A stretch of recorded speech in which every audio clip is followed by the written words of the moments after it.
ramdam ko ah. So testingin muna natin dito, zigzag lang tayo. Maganda, makapit guys. Ayan eh, wala nakikita nyo. Maganda siya.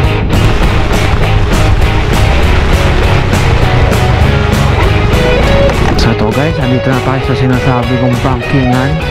Tingnan natin. Kapit oh, basa lang guys ha. Oh, kung nakikita nyo naman. Ito, hindi ko ito magawa pag doon sa stock na gulong Honda Beat. So mga kabakbak, sa mga kabakbak natin dyan na naka Honda Beat din. So kung ang inyong gulong ay madulas, so kung naka-stock pa kayo, magpalit na kayo guys. Ganda ng gulong natin oh, kapit na kapit oh. Oh, bumabanking ako oh. Dun sa road max, wala natin yung road max. Ayun oh, walang kapaling-paling yung gulong ko sa likod, hindi pumapalin. Oh, okay na okay. Woo! Ito yung una ko na testing ngayon guys, na pagpapalit ng gulong na makapit. So ito yung mga nare-recommend din ng iba na makapit at mura pa. Mura lang to guys. What's up mga kabakbak? Hello guys, hello mga bossing. Aray ko. So may pupuntahan ako ngayon. So bibili ako ng gulong. Bibili akong gulong kasi ang gulong natin ay madulas. Ito yung stock ng Honda Beat. So siguro sa mga kabakbak natin dyan na mga naka Honda Beat din, na laging bumabakbak, eh ramdam din nila madulas talaga yung gulong, yung stock gulong ng Honda Beat. So kailangan natin magpalit. So may pupuntahan tayo guys, isang shop na bilihan ng mga gulong. So papalitan natin ng gulong si Beastie at para maging makapit, para pagdating dun sa mga nadadaan natin mga road marks, yung mga may pintura. Kasi ramdam ko talaga pag napapadaan ako doon, parang medyo umaano yung likod ko eh, likod kong gulong, yung pumapaling pakaliwa o pakanan. Kahit minsan itong yung harapang gulong ko din, ganun din, pumapaling siya bigla-bigla sa pakaliwa pakanan, pero hindi naman ganung kalaki. Pero kumbaga ramdam mo pagka medyo bumilis ka ng takbo eh, lalo na pagka solo ka lang, kasi mas magaan ka. Eh pero pagka may kaangkas ka, hindi mo ramdam yun kasi yung pressure ng bigat sa likod na gulong, kapag may angkas ka is lapat na lapat yung gulong mo sa kalsada, kaya hindi gaanong nadulas. Pero pag solo ka at medyo mabilis ang takbo mo, napapadaan ka sa mga road marks, yan, ramdam ko talaga na dumudulas. So kaya nga siguro nag-slide ako nung sa tulay ng Bae, sa highway ng Bae, eh dahil madulas yung gulong ko. So papalitan natin ngayon siya guys. So tara guys, let's go and samahan nyo ako magpapalit ng gulong. Woohoo! Tara!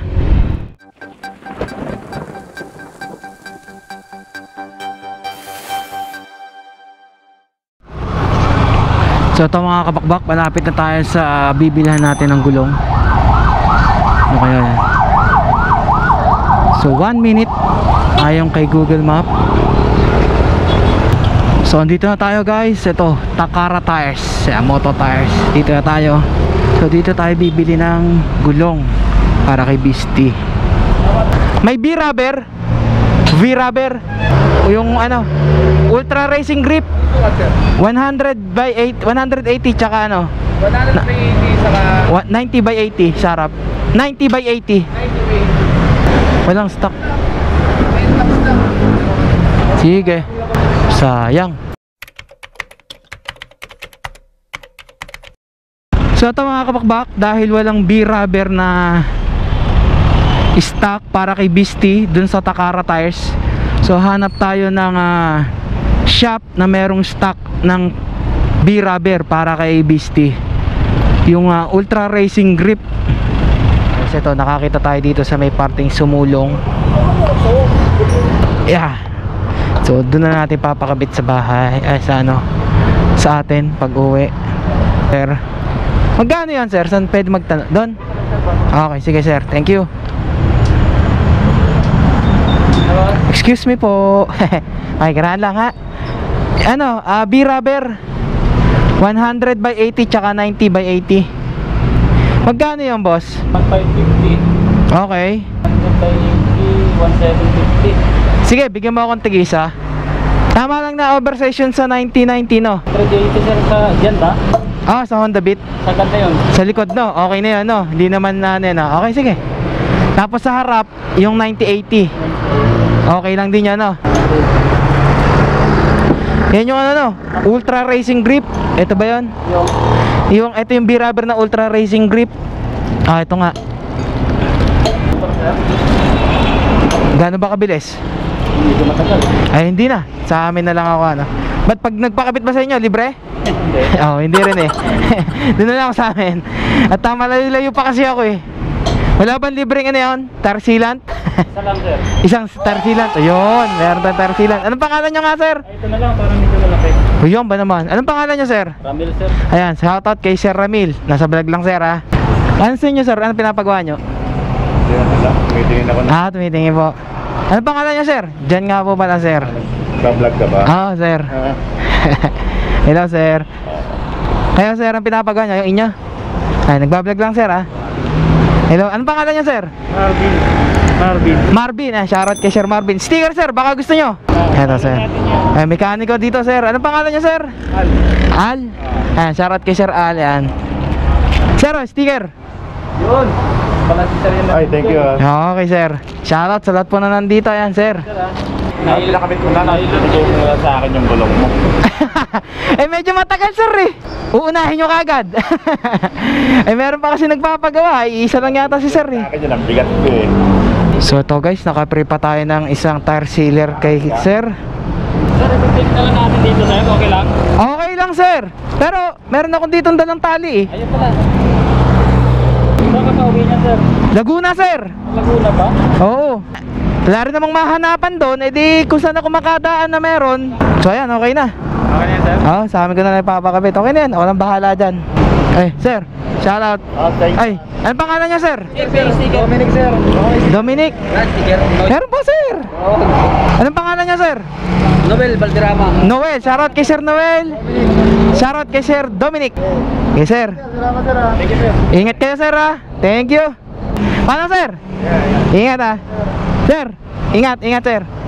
So ayan, guys, nakabili na rin tayo sa wakas ng B-Rubber Ultra Racing Grip para kay Beastie. So 100 by 80, isang oversize lang naman. 100 by 80 sa likod, 90 by 80 sa harap. So okay na yun. So shoutout kila sir na nasa shop na binilang ko. Ayan, shoutout sa inyo, sir. So pag uwi, guys, doon natin ipapakabit to. At anong oras na kasi, alas 3 na. So pagka doon pa kasi natin na pinakabit, aabutin ako ng gabi. Tsak na madilim. Eh aabutin rin naman talaga ako siguro ng gabi. Pero doon na natin ipakabit para mas mabilis and matesting na rin natin doon. So okay, guys, let's go! So ayan, maganda rin matesting ngayon ang ating gulong kasi basa ang kalsada. Ayan, umuulan. So ayan, medyo tumigil lang ulan. So tara na, guys. So to, guys, nandito na tayo sa shop kung saan tayo magpapapalit ng gulong. Dito tayo magpapapalit ng gulong. So to, guys, habang hinihintay natin yung turn natin para palitan ng gulong, so tanggalin na muna natin yung mga sensor natin, yung takip ng pito, para pagpapalit ni kuya ng gulong hindi masisira or hindi madadamage. Sungkit-sungkit lang din palang ginagawa ni sir. Kala ko yung machine. Sir, baka gusto niyo sticker sa YouTube, sir. Sir, anong pangalan niyo, sir? Jay, yan, shoutout kay sir. Sticker, baka gusto niyo. Anong pangalan niyo, sir? Erwin, shoutout kay sir Erwin. Sir, kayo, anong pangalan niyo? Bok. Ayan, shoutout kay Bok. Kayo, sir, ang ating tagapalit ng gulong. Anong pangalan niyo, sir? Rudy, ayan, shoutout kay sir Rudy. So dito ako nagpapapalit ng gulong natin, guys. So ang tawag dito, guys, is yung core ng pito to. So doon natin yan tatanggalin. Hindi nga tatanggalin yung gulong.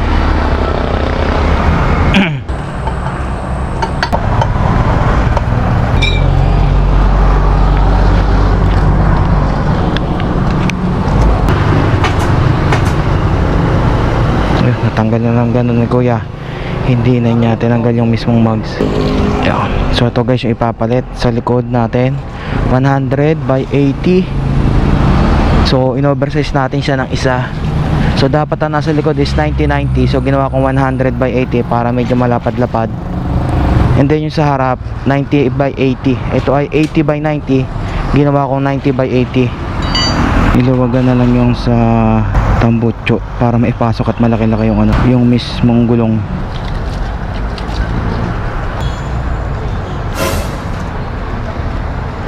Sabi na po yan.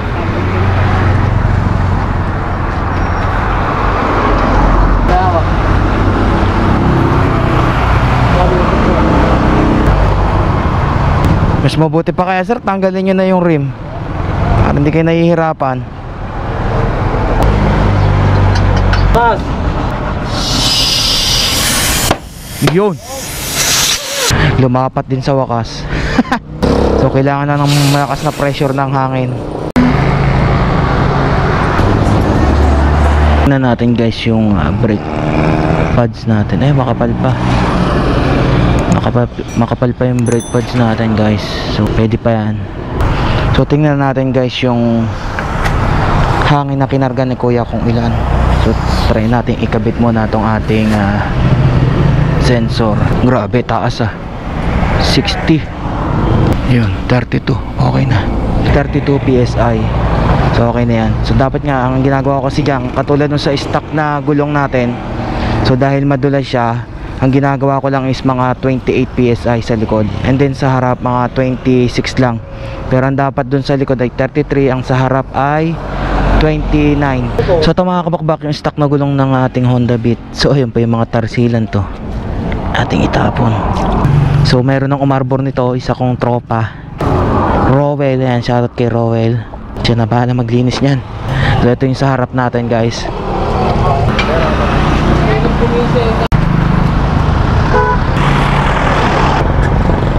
So yun guys, nakabit na yung sa unahang gulong natin. So okay na guys. So ating tingnan ko ilang kinarga ni kuya na hangin. Ito yung sensor, masyado mataas, 48. So yan, 26. So yan guys, okay na. Napalitan na ni kuya yung ating gulong ng likod tsaka harap. So sir, thank you. Ingat po kayo dito. Ingat sir. Thank you. Ay, shoutout kila sir. Thank you sir. So tara guys.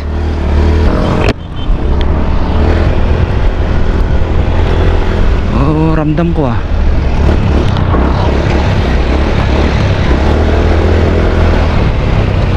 ramdam ko yung kapit niya guys. Nakita nyo pinaliko-liko natin, zinigzag natin. So tingnan natin mamaya. So yun nga, napalitan na natin ng gulong si Beastie. So medyo kinabahan ako kay Sir Rudy, yung nagpapalit ng gulong kanina, dun sa pagpapalit niya kung paano niya palitan yung likurang gulong natin. Kasi hindi usual yung ganong paraan ng pagpapalit na hindi na tinatanggal yung mugs, yung mismong buong gulong. Ang tinanggal niya talaga, doon na niya pinalitan sa mismong nakakabit dun Ang alam ko, delikado rin yun So comment down below guys, ano sa tingin nyo yung ginawang proseso ni Sir Rudy, kung okay ba o delikado sa mot-mot natin kay Beastie. Nag-go na. Kasi ang alam ko, delikado yung ganong guys, lalo na pagka nagkamali ka doon. So siya ang gumagawa, siya ang may hawak ng tools, siya nagtatanggal. So ayoko naman mga ilam, pero sinabi ko rin naman kanina nung parang nahihirapan na siya, tanggalin nyo na lang kaya yung yung mismong mugs at mukhang nahihirapan na siya. Sabi ko, yun ang paraan niya So okay lang. Ayun, sa palagay nyo guys, pagka ganun yung sa inyo, yung pagpapalit ng gulong, medyo iba may reaction din ako. Hala, napagano lang ako, hala kala ko tatanggalin niya kasi. So hindi rin natin nakita to kung anong itsura na nung brake shoe sa likod. So yung sa harap naman, yung brake pads is okay pa naman, makapal pa naman. Payo ko sa mga naka Honda Beat na stock ang gulong, lalo kung magaan ka pa, ang ginagawa ko dyan, mas mababa yung tire pressure ng gulong para hindi mag-slide, para lapat yung mismong gulong. So sa likod, ang ginagawa ko is mga 25 lang, or same lang, 25 sa likod, 25 sa harap. Ganun ang ginagawa ko, para lalo't pagka wala naman akong angkas. Pero pag may angkas, ang ginagawa ko sa likod is mga 28. So sa harap is 25. Ganun ang ginagawa ko para hindi gaano, para kumapit naman siya kahit papaano sa kalsada, lalo na yung may mga road marks. Kasi pagka delikado talaga. So nag-slide na nga kasi ako So hindi ko pa yata napopost yung video ko na yun na nag-slide ako. So pag guys, abangan nyo na lang, ipopost ko din yung kung saan ako nag-slide. So So testingin muna natin dito, zigzag lang tayo. Maganda, makapit guys. Ayan oh, kung nakikita nyo, maganda siya. So let's go. Ating-atin muna itong gulong and then hanap tayo ng kung saan tayo pwede nating testingan na basa ang kalsada. So umaraw na kasi, kanina umuulan nga nang umalis tayo. So tara.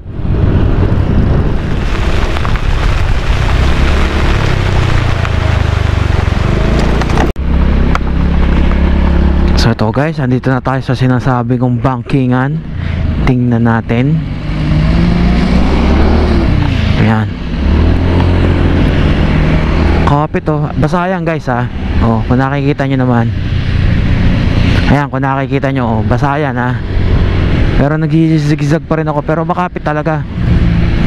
Ito, hindi ko to magawa pag dun sa stock na gulong Honda Beat. Tingnan natin.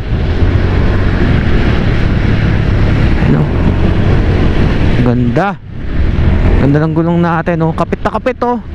Oh, bumabangking ako oh. Dun sa road marks, wala natin yung road marks. Ayun oh, walang kapaling-paling yung gulong ko sa likod, hindi pumapaling. Oh, okay na okay. Woo! Oh, kahit naguguman ng gulong pa ako, zigzag oh. Grabe, ang ganda ng gulong na to. Makapit na makapit. V-Rubber for the win! V-Rubber V-Rubber Ultra Racing Grip guys. Ayan, hindi natin bumaking dito ha. Oh, bumabanking ako pare. Oh, walang kadulas-dulas. Sobrang kapit niya guys, kahit na umuulan. Ganda na testing natin ngayon guys. Oh, umuulan oh, babangking ako guys ha. Oh, grabe, ang ganda. Winner to guys, winner. Wala akong masabi dito, napakakapit niya talaga. So mga kabakbak, sa mga kabakbak natin dyan na naka Honda Beat din, so kung ang inyong gulong ay madulas, kung naka-stock pa kayo, magpalit na kayo guys. Ito, V-Rubber. Ito yung una kong na-testing ngayon guys, na pagpapalit ng gulong na makapit. So ito yung mga nire-recommend din ng iba na makapit at mura pa. Mura lang to guys. So 1,500 yung nabili ko sa harap, and then 1,700 yung sa likod. Kung sa iba mas mura pa yung guys. May free tire sealant. Napakaganda. Woo! So ayan guys, ang review ang ating bagong palit na gulong na V-Rubber. So kung nagustuhan nyo guys itong ating video na to, so para nakapag-decide na kayo kung anong ipapalit nyo na tire, bagong tire sa inyong mga stock tires na sa Honda Beat. And then sa iba ding scooter, kung may ibang scooter kayo, kung ibang scooter nyo, ito maganda guys, V-Rubber, makapit na makapit. Ultra Racing Grip ha, talagang pang racing kahit na basa. Oh, tingnan nyo guys, oh, basa yan ha. Oh, napakakapit. Woo! For the win! Ganda. Mukhang susulitin ko tong anong to pagka naupod to. Ito pa rin ang ipapalit ko, V-Rubber. Nailab ako bigla rito sa tire na to ha. Kasi ito guys, hindi ko talaga nagagawa pagka gantong basa. Dahan-dahan lang talaga ako. Eh ngayon talagang kampante naman ako sa gulong na to. Ayan. Woo! Ganda. So like, share, and subscribe guys. Kung nagustuhan nyo tong video na to, kung natulungan kayong mag-decide sa gulong na ipapalit nyo sa mga stock tires nyo na madulas. So kung di pa nakakapag-subscribe, click the subscribe button now guys, and click the notification bell para lagi kang updated sa mga ina-upload natin na videos. So see you on the next vlog guys. Ride safe always, bakbak na ng bakbak, basta safe. Mas magiging safe kayo kung V-Rubber ang gamit nyo guys, kahit na umuulan. Babush! Woo!